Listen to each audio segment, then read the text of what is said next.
Welcome back to Clash of the Rams. I'm here with Davison and Eric, and we're going to move on to the Patriots versus the Vikings that happened yesterday.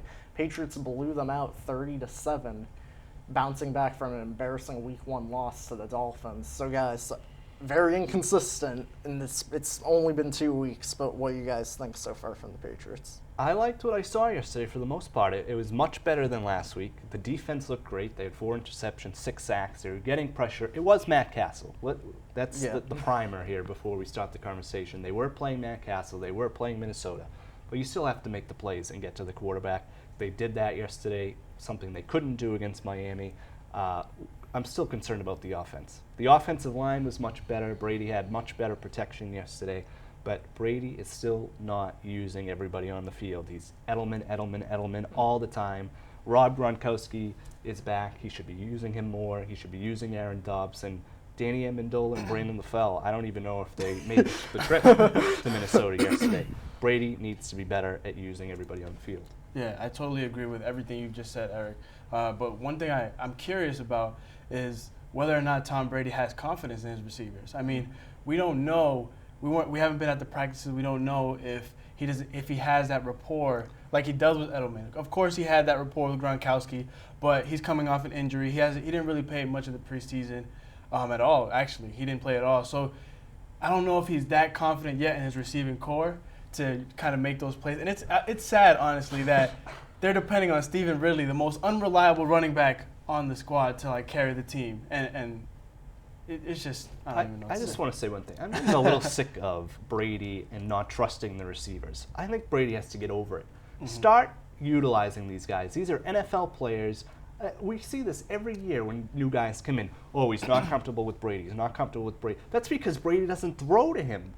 Brady didn't even look Amendola's way yesterday. He didn't look Dobson's way. These guys are getting targeted once, twice a game. Start throwing them the ball. If they're dropping it every time, if they're running wrong routes, then we can have a discussion. But when you don't even attempt to go their way, how do we know what the rapport is between those two guys? Judging from the games that I saw last season with the Patriots and last season's rookie wide receivers, they didn't show me much. They weren't running the right routes. They were in the wrong situations. There were many times where a receiver was supposed to go down the field. He ended up turning back in. And Brady's launching a pass down off to the sidelines where he thought the receiver was supposed to be. So and I know you're tired of hearing it, but they have to work together in order to accomplish that goal. I just want to see him attempt. I didn't see him attempt to go to Brandon LaFell yesterday, this new guy who's supposed to help them on the outside.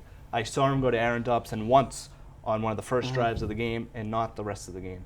Danny Amendola caught a ball that was taken back on a penalty. But you're seeing targets to these guys once or twice a game. I'd like to see some more confidence in these guys during the game and go to these guys and see what they can do. To touch something on that, it's kind of relating, but I have a problem, honestly, with the play calling, Josh McDaniels. I'm into situational football. You look at some of the plays, I think we're doing a lot better on third down, I think, compared to last year, but it's also been one game. I still have a lot of problems with the defense. I know you guys are feeling a little more comfortable with it, but I feel like the Dolphins exposed us with a good running game. Obviously, we were just talking about Adrian Peterson absent, so therefore that took away. I think our rush D isn't that good, and I think it wasn't exposed yesterday because they had nobody to run the ball. Yeah. But I don't know what you guys think. Are you satisfied with the defense or still learning? I was encouraged by what I saw from the defense yesterday. I thought we saw a better picture of what we're going to see the rest of the year.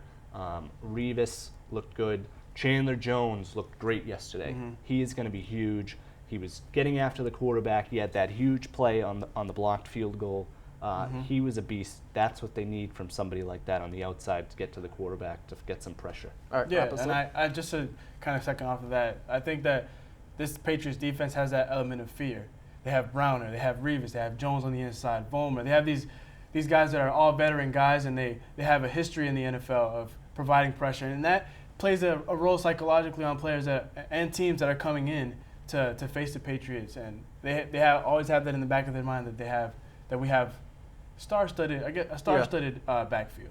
All right, yeah, hopefully the team can stay healthy this year, too. That's a big thing. A couple guys on the injury list, but still a lot of games left to be played.